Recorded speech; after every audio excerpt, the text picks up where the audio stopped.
जय श्री कृष्णा, जय राधे राधे। माघ मास महात्म का 13वां अध्याय।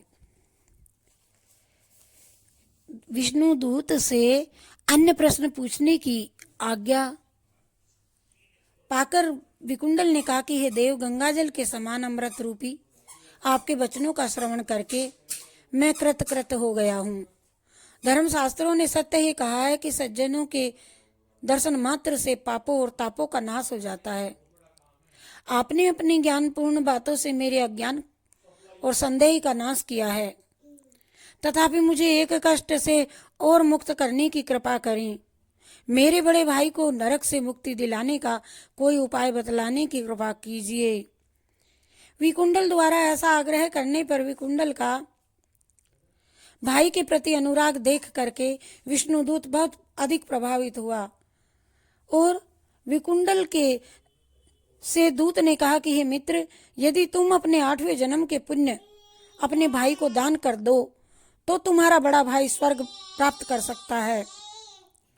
विष्णुदूत के ये वचन सुनकर के विकुंडल ने कहा, मैं अपने भ्राता को नरक से मुक्त कराने के लिए अपने 8वें जन्म के पुण्य का दान करने को तैयार हूं, किंतु मुझे अपने 8वें जन्म की कोई स्मृति नहीं है। कृपया मुझे मेरे 8वें जन्म का बारे में विस्तार पूर्वक से बतलाइए। भगवान विष्णु के दूत ने कहा कि अत्यंत प्राचीन काल में मधुबन में महर्षि सांकली निवास किया करते थे। वे तपस्वी, ज्ञानी और वेदों के अध्ययन से रत रहने वाले तेजस्वी महर्षि थे।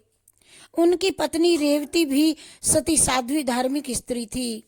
रेवती ने 9 पुत्रों को जन्म दिया था। उनके पुत्रों का नाम है ध्रुव, शशि, बुध, तार, निर्मोह, जितमाय, ध्यानकाम, गुणाति तथा ज्योतिष्मान। महर्षि के प्रथम 4 पुत्र ध्रुव, राशि, बुध, तार तथा अंतिम पुत्र ज्योतिष्मान, ये पांचों ही अग्निहोत्री थे। ये पांचों ही पूर्ण धार्मिक रूप से गृहस्थ धर्म में जीवन व्यतीत करते थे।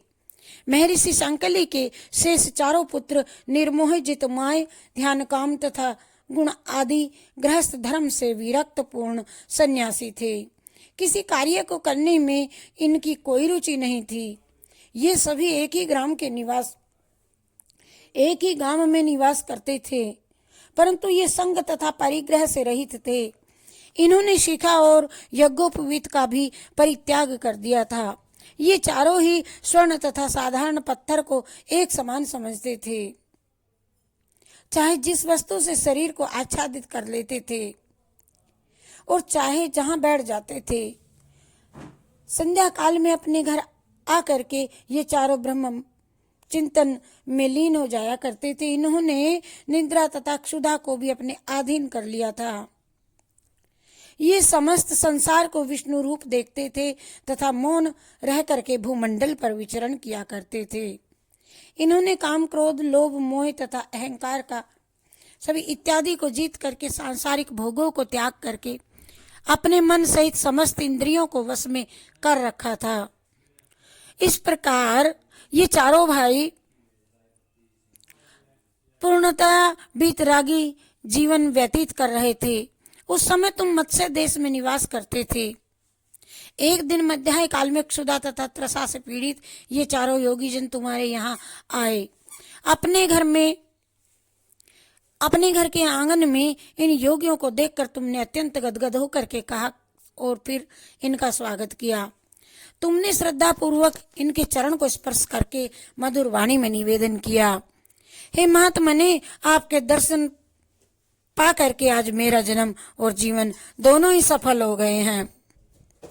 आपके दर्शन ईश्वर के दर्शन के ही समान हैं। और इसके बाद तुमने उनके चरण धो करके चरणोदक को सिर पर धारण किया। ऐसा करते ही तुम्हारे जन्म जन्मांतर के सभी पाप नष्ट हो गए और फिर तुमने उन सन्यासियों को उत्तम स्वादिष्ट पकवानों तथा मिष्ठान्नों का भोजन कराया। रात्रि में भी सन्यासियों ने तुम्हारे यहाँ विश्राम किया। उन्होंने संतुष्ट तथा प्रसन्न होकर के अपने नियमानुसार रात्रि भर गदगद होकर के भगवत भजन किया।